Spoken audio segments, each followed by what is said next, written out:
اس کے انتخاب کا معاملہ ہے، اس میں صرف مسلمان مرد اور عورتیں ووٹ دیں گی، اور صرف وہ مسلمان اس میں حصہ لیں گے، مرد، اس لیے کہ امورکم الی نسائکم یہ محمد الرسول اللہ کے فرمان کے خلاف ہے۔ عورتوں کے حوالے کچھ اور ذمہ داریاں ہیں جو اسلام نے کی ہیں، وہ میں بعد میں کروں گا۔ ووٹ دیں گی اس لیے کہ حضرت عمر رضی اللہ تعالیٰ عنہ نے جو ایک کمیٹی بنائی تھی، جس کے بعد کے تیسرے خلیفہ کا انتخاب ہوا، جس کے ذریعے سے اس میں حضرت عبد الرحمن ابن عوف نے مردوں سے بھی رائے لی، خواتین سے بھی رائے لی، رائے کی حد تک ہمارے پاس مثال موجود ہے، لیکن یہ کہ اس سے آگے معاملات مملکت، معاملات ریاست یہ مردوں کے لیے ہیں، عورتوں کے لیے نہیں۔ ان کی علیحدہ باڈیز ہو سکتی ہیں ان کے مسائل کے بارے میں جن سے رائے لی جا سکے۔ یہ ہے دوسرا نکتہ، مخلوط قومیت کی نفی۔ تیسرا نکتہ، خلیفہ کا انتخاب بلا واسطہ تمام مسلمان مرد اور عورتیں کریں گے، لیکن اس خلیفہ کا معاملہ وہ نہیں ہوگا جو پارلیمانی نظام میں ہے۔ خلفائے راشدین مشورہ لیتے تھے، مشورہ لینا فرض ہے، حضور سے کہا گیا شاورہم فی الامر، لہذا کون ہوگا جو اس سے مستثنیٰ ہو؟ لیکن یہ ووٹوں کی گنتی کا معاملہ کبھی نہیں رہا اسلام میں، خلیفہ راشد نے کبھی گنتی کر کے ووٹ لے کر اور فیصلے نہیں کیے، بلکہ یہ کہ خلیفہ کو پورا اختیار ہے۔ کتاب و سنت کی تلوار تو سب پر ہے، ویسے ہی خلیفہ کے سر پر بھی ہے، لیکن اس کے دائرے کے اندر اسے ایک معین مدت تک کے لیے، اگرچہ خلفاء راشدین کے ہاں یہ معین مدت نہیں تھی، وہ تعزیز خلفاء تھے، لیکن وہ شے ہم پر لازم نہیں ہے، معین مدت مقرر کی جا سکتی ہے، لیکن اسے اختیار دیا جائے، وہ یہ نہ ہو کہ ہمیشہ پارلیمنٹ کی اکثریت کا محتاج رہے۔ خاص طور پر ہمارے ہاں جیسے ہی اسمبلی آئی، جو بھی حکومت بناتا ہے وزیر اعظم، اس کی ساری توجہ اسی پر ہوتی ہے، کہیں یہ مینڈک پھدک نہ جائے، کہیں یہ گھوڑا کہیں جا کر بک نہ جائے، کچھ اسے دو، 50 وزیر بنا دو۔ یہ بھی رہا ہے بلوچستان میں، شاید اب بھی ہے، کہ جے یو آئی کے غالباً اس میں بلوچستان کی اسمبلی میں صرف 6 رکن ہیں اور 6 کے 6 وزیر ہیں۔ یہ تماشے اس پاکستان میں ہو رہے ہیں، کیوں؟ ایک بھی ہٹ گیا حکومت ختم، چند میڈک پھدک گئے حکومت ختم، چند گھوڑے بک گئے حکومت ختم۔ لہذا ساری توجہ اسی پر، کام کرے تو کیا کرے؟ کوئی نیک نیت آدمی ہو کوئی کام نہیں کر سکتا، اسے تو اپنی کرسی بچانے کی فکر ہو جاتی ہے۔ ہماری اس دنیا کے اندر بھی ایک دوسرا متبادل نظام ہے، صدارتی نظام ہے، وہ صدارتی نظام زیادہ قریب ہے نظام خلافت سے، اس لیے کہ وہاں کانگریس کی اکثریت کا پابند نہیں ہے، جو بھی صدر ہے امریکہ کا اس کی اپنی مرضی ہے، اس کے مطابق وہ جس کو بھی وزیر بنانا چاہتا ہے سیکریٹری کہلاتے ہیں وہاں، ضروری نہیں کہ وہ کانگریس کا رکن ہو، جس کو سمجھتا ہے باصلاحیت ہے۔ فورن پالیسی میں اس کی نظر بڑی گہری ہے، مالیات میں یہ شخص بہت ماہر ہے، اور یہ اگر الیکشن لڑ کے نہیں آ سکا کوئی جرم نہیں ہے، یہ اس قوم کا فرد ہے، اس کی صلاحیتوں سے فائدہ اٹھانا قوم کے لیے ضروری ہے، لہذا اسے بڑے سے بڑے منصب کے اوپر فائز کیا جا سکتا ہے۔ آخر اسی دنیا میں وہ نظام بھی ہے۔ بہرحال وہ نظام خلافت یوں کہنا چاہیے کہ صدارتی نظام بمقابلہ پارلیمانی نظام کے نظام خلافت سے قریب تر ہے۔ نمبر 4، یہ صوبائی عصبیت اور اس میں جو شدت پیدا ہو چکی ہے، اور دوسرا یہ کہ صوبوں کو جو ہم نے مقدس گائے سمجھ لیا ہے یا سامری کا بچڑا، یہ صوبے جو ہیں اور ان میں یہ عدم توازن پہلے بھی تھا، ایک صوبہ مشرقی بنگال، مشرقی پاکستان، مغربی پاکستان کی پوری آبادی سے زیادہ آبادی رکھنے والا، اب بھی ہے پنجاب تینوں بقیہ صوبوں سے زیادہ آبادی رکھنے والا، اور صوبے برابر۔ نتیجہ یہ ہے کہ پنجاب کو کبھی تو گالی کھانی پڑتی ہے، بلکہ کبھی کیا اکثر بڑے بھائی ہونے کے ناطے گالیاں اسے کھانی پڑیں گی، اور سب سے زیادہ نقصان بھی پنجاب کو برداشت کرنا پڑتا ہے۔ جو حکومت ہے اس کی اکثریت جو ہے پنجاب سے ہے، اسے قائم رکھنے کے لیے اب اکثریت کی ضرورت ہے دوسرے صوبوں سے بھی، لہذا وہ ڈکٹیٹ کراتے ہیں۔ ضیاء الحق 11 برس تک رہا اور وہ ایک بہاری کو پاکستان نہیں لا سکا۔ کیوں نہیں لا سکا؟ اس لیے کہ سندھی اس کے مقابلے میں کھڑے ہو جاتے تھے۔ یہ عصبیتیں جب تک نہیں ٹوٹیں گی اس وقت تک کوئی اچھے سے اچھا حکمران بھی یہاں کچھ نہیں کر سکے گا۔ پھر صوبے آپ نے اتنے بڑے بنا رکھے ہیں، ظاہر بات ہے ہائی کورٹ ایک ہوگی، جو ابھی آپ کے لوگ ہیں جن کی شکایتیں ہیں لمبے لمبے سفر کریں اور جائیں اور وہاں جا کر جو ہے وہ اپنا خط برداشت کریں، ہوٹلوں میں ٹھہرے۔ چھوٹے چھوٹے صوبے ہمارے نزدیک دو چیزیں ایک تو یہ کہ صوبوں کی تعداد بڑھائی جائے، موجودہ کمشنریوں کو صوبہ بنا دیا جائے۔ ضیاء الحق صاحب نے بھی یہ بات کہی تھی، اور بھی بے شمار لوگوں نے یہ بات کہی ہے کہ پاکستان کے بہت سے مسائل کا حل اس میں ہے کہ صوبے چھوٹے کر دیے جائے، تعداد بڑھا دی جائے، لیکن کوئی ہمت نہیں کرتا۔ ضیاء الحق صاحب کو ہمت نہیں ہوئی، کہا تو انہوں نے یہ تھا کہ دیکھو افغانستان کو آبادی میں ہم سے 1/5 اور صوبے ہم سے 12 گنا زیادہ، 50 صوبے، لیکن یہ کہ یہ کام بھی واقعتاً کرنے کا ہے چھوٹے صوبے، تاکہ لوگوں کو اپنی ضروریات انتظامی جو ہے اس کے لیے لمبے سفر نہ کرنے پڑے، اور پھر جب یہ صوبے ٹوٹیں گے تو اس سے یقیناً وہ عصبیت کی دیواریں جو کھڑی ہو گئی ہے وہ بھی منہدم ہوں گی۔ میں تو بھارت کی مثال دیتا ہوں، بلکہ اس میں ایک بات اور عرض کر رہا ہوں، یہ لسانی اور ثقافتی معاملات جو ہیں، نسلی، لسانی، ثقافتی، ان میں ہمارے یہاں افراط و تفریط ہے۔ یا تو انہیں سمجھ لیا گیا ہے منزل من اللہ، اور یا انہیں کہہ دیتے کفر، دونوں باتیں غلط ہیں۔ لسانی، نسلی، علاقائی عصبیت اور تعصب غلط ہے، لیکن لسانی، نسلی، علاقائی ثقافتیں اور زبانیں ہرگز کفر نہیں ہیں۔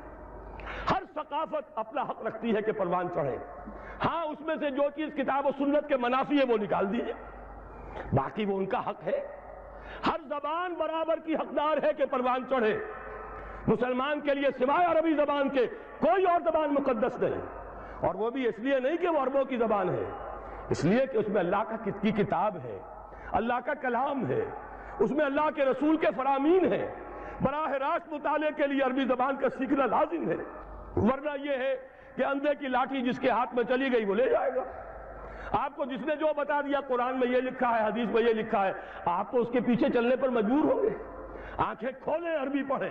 اور دیکھیں کون کیا کہہ رہا ہے، قرآن اور سنت کے مطابق کہہ رہا ہے یا غلط کہہ رہا ہے۔ بہرحال عربی زبان اپنی جگہ، باقی لسانی، ثقافتی جو فرق ہیں ان کو مٹانا ہرگز مقصود نہیں۔ قبائلی معاملات رہے، ہاشمی ہاشمی رہے، اموی اموی رہے،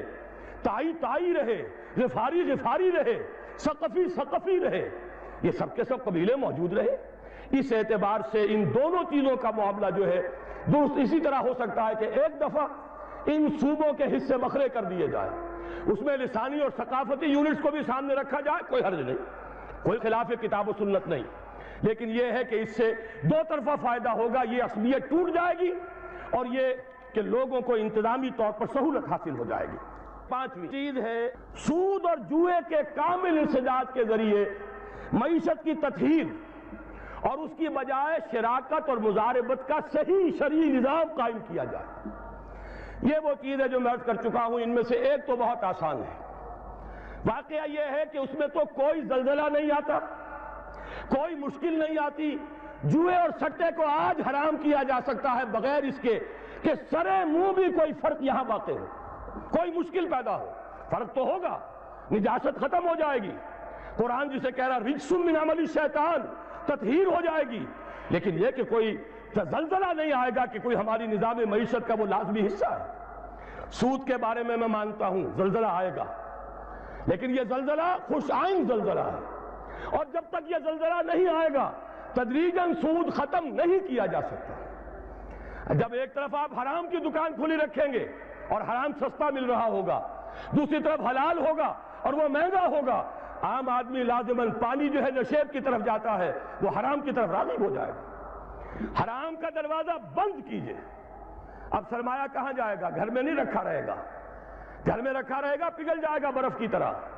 گھر میں رکھا جائے گا ڈیویلیویشن کے ذریعے سے، انفلیشن کے ذریعے سے کم ہوتا چلا جائے گا، لا محالہ اسے میدان میں آنا پڑے گا، اور میدان میں آنے کے دو ہی راستے ہیں، مضاربت یا شراکت، یا یہ کہ خود کام کرو۔ ہماری عظیم اکثریت تو انہی لوگوں پر ہے، اپنا سرمایہ اپنی دکان، تھوڑی پونجی ہے ریڈی لگا رہا ہے، اس سے بھی کم ہے چھاوڑی لے کر اپنے سر پر پھر رہا ہے، زیادہ اکثریت تو ان لوگوں کی ہے۔ لیکن جو بہت بڑے بڑے لوگ ہیں کارخانے لگائیں شراکت کی بنیاد پر، کمپنیاں چلائیں مضاربت کی صحیح بنیاد پر، یہ لیبل جو ہے سود کے اوپر، یہ چاہے وہ پی ایل ایس ہے اور چاہے مضاربہ اس وقت جو ہو رہا ہے، وہ بہت بڑی جسارت ہے کہ سود کو مضاربہ کہا گیا ہے۔ یہ جتنے بھی نظام ہم نے اختیار کیے ہیں یہ در حقیقت کل کے کل سود ہے۔ ہر بینکر سے پوچھ لیجئے، لکھ کر تو نہیں دے گا اس لیے کہ سرکاری ملازم ہے، اس کے بھی بال بچے ہیں، وہ بھی میرے اور آپ کی طرح اللہ تعالیٰ پر اعتماد اور توکل نہیں رکھتا، اسے بھی تنخواہ کا سہارا ہے، لیکن یہ کہ پوچھ لیجئے فوراً کہے گا کہ یہ وہی سود ہے، صرف لیبل بدلا ہے۔ حقیقت میں سود کو ختم کریں گے تو اللہ اور اس کے رسول سے ہماری صلح ہوگی، مصالحت ہوگی، ورنہ اللہ اور اس کے رسول کے خلاف جنگ کرتے رہیے، عذاب پر عذاب کے کوڑے آئیں گے۔ اور کوئی عجب نہیں کہ وہ چھوٹا کوڑا جس نے 2 لخت کیا تھا، لیکن غنیمت تھا کہ مشرقی پاکستان ون پیس رہا، ایک ملک تو رہا۔ بنگلہ دیش ہے، مسلمانوں کی اکثریت کا ملک ہے، وہ دور بھی گزر گیا جبکہ وہاں کسی نے یہ کہا تھا کہ اگرچہ بنگلہ دیش آبادی کے لحاظ سے سب سے بڑا مسلمان ملک ہے، but we won't like to be called a Muslim country, ہم یہ نہیں چاہیں گے کہ ہمیں مسلمان ملک کہا جائے۔ انا للہ و انا الیہ راجعون۔ یہ پہلے وزیر خارجہ تھے بنگلہ دیش کے، لیکن اللہ کا شکر ہے وہ وقت گیا، ون پیس ہے۔ کبھی بھولی ہوئی منزل بھی یاد آتی ہے راہی کو، اگر ہم نے کوئی قدم اٹھا لیا، یہ جنرل صاحب جو اپنا خون بہا کر آئے ہیں اس سرزمین میں، کیا عجب کہ ہمارے اور فوجیوں کے اور جتنے لوگوں نے وہاں خون بہائے ہیں اور جن کے خون وہاں جذب ہوئے ہیں وہ رنگ لائے گی ہنا پتھر پہ گھس جانے کے بعد، اور پھر وہ ملک کم سے کم ون پیس ہے، ون پیس باقی ہے، ون پیس واپس بھی آ سکتا ہے۔ لیکن یاد رکھیے اگر اللہ کے عذاب کا دوسرا کوڑا مغربی پاکستان پر برسا تو یہ ایک پیس نہیں رہے گا، اس کے کئی ٹکڑے ہوں گے، منصوبے بن رہے ہیں۔ کبھی کوئی ہمیں سناتا ہے اور امریکہ ہی کی سازش ہے، یہودیوں کی پشت پناہی ہے، کراچی کو الگ کرو، دیکھو ہانگ کانگ کو، دیکھو سنگاپور کو، سنگاپور آبادی میں تم سے 1/3، رقبے میں تم سے 1/3، صرف کراچی شہر سے بھی آبادی میں 1/3، اور دنیا میں کیا اس نے تہلکہ مچا دیا ہے، اس کی تجارت اور صنعت کے ڈنکے بج رہے ہیں، کیوں نہیں تم بھی الگ ہو جاتے؟ اور سندھو دیش، تمہاری زبان، تمہارا کلچر، تمہیں ریڈ انڈین بنایا جا رہا ہے، تم تو ختم کر دیے جاؤ گے، کیوں نہیں سندھو دیش بنواتے؟ یہ ساری تحریکیں اندرونی ہی اس کے اسباب نہیں ہے، خارجی اس کی طرف سے تحریکیں موجود ہیں۔ اگر یہ کامیاب ہو گئے خدا نہ خواستہ خاکم بدہن تو یہ تو کئی ٹکڑے ہوں گے۔ اور میں نے پہلے بھی کہا تھا، آج پھر سنا دینا چاہتا ہوں، یہ شہر لاہور ہے، بہت سے لوگ خوش ہوتے ہیں ہماری سرحد کے اس پار سکھوں نے ناک میں دم کر رکھا ہے بھارتی حکومت کا، لیکن نوٹ کر لیجئے اگر خالصتان وجود میں آ گیا تو اس کا اصل رخ کدھر ہوگا؟ وہ طاقت، خون دینے کی وہ عادی ہو گئی ہے قوم۔ اس پورے عرصے میں زیادہ تر سکھ مرے ہیں اور سکھوں ہی نے سکھوں کو مارا ہے، لیکن اگر کہیں ان کا ملک بن گیا تو ان کے رخ کدھر ہوں گے؟ ان کا ہیرو رنجیت سنگھ کہاں دفن ہے؟ ان کا پنجا صاحب کہاں ہے؟ یہ ہری پور کیا ہے؟ ہری سنگھ نلوا کا یہ آباد کردہ شہر۔ مانسیرا کیا ہے؟ راجہ مان سنگھ کا صحرا ہے۔ یہ سارے علاقے تو یہاں ہیں، ادھر تو ان کا کوئی مقدس شہر ہی نہیں، امرتسر سے ادھر ہے جو بھی کچھ ہے ان کا تقدس۔ اور اگر خدا نہ خواستہ پاکستان کے ٹکڑے ہو گئے، اگر سندھ علیحدہ ہو گیا تو پنجاب ہوگا لینڈ لاکڈ، اس کے پاس تو کوئی سمندر نہیں،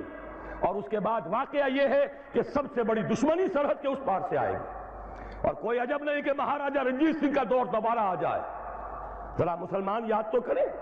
اسی شاہی مسجد میں استبل بن گیا تھا، مسجدوں کی سیڑھیاں یہاں قرآن شریف کے نسخوں سے بنائی گئی، خالصہ ان پر پاؤں رکھ کر چڑھتا تھا، مسجد میں جاتا تھا، اور گھوڑے بندھے ہوئے تھے۔ یہ دور کہیں لوٹ کر نہ آ جائے، شامت اعمال ماں کہیں اسی طریقے سے پھر دوبارہ ہم پر نازل نہ ہو جائے، لہذا دوڑو، زمانہ چال قیامت کی چل گیا، اٹھو وگرنہ حشر نہیں ہوگا پھر کبھی۔ اگر ہم نے یہاں پہ نظام خلافت کو نافذ نہ کیا اور یہ سود اور اس کے ساتھ جو جنگ ہم کر رہے ہیں اللہ کے اور رسول کے ساتھ اگر ختم نہ کی تو کوئی عزم نہیں کہ اللہ کے عذاب کا وہ کوڑا برس جائے۔ چھٹی چیز بڑی اہم ہے، لیکن ذرا سا اس میں ایک علمی مسئلہ ہے، میں اس لیے اس بھرے جلسے میں وہ بیان کر رہا ہوں کہ میں یہ چاہتا ہوں کہ اب آپ کی اپنی زبانیں بھی کھلیں، آپ لوگوں سے بات کریں، آپ علماء دین سے پوچھیں یہ چیزیں حقیقت ہیں یا نہیں، اگر ہیں تو اب تک کیوں چھپا کر رکھی گئی، کیوں ملوکیت کا اسلام ہی کا پرچار آج تک ہوتا رہا ہے۔ حضرت عمر فاروق کا ایک اجتہاد تھا، جو ملک مسلمانوں نے بزور شمشیر فتح کیے اس کی زمینیں کسی کی انفرادی ملکیت نہیں، مسلمانوں کی اجتماعی ملکیت، یہ مسلمانوں کے لیے وقف، مسلمان نہ صرف اس وقت کے مسلمان، آنے والے مسلمانوں کے لیے بھی وقف ان کی بہبود، مجموعی بہبود کے لیے خرچ ہوگا۔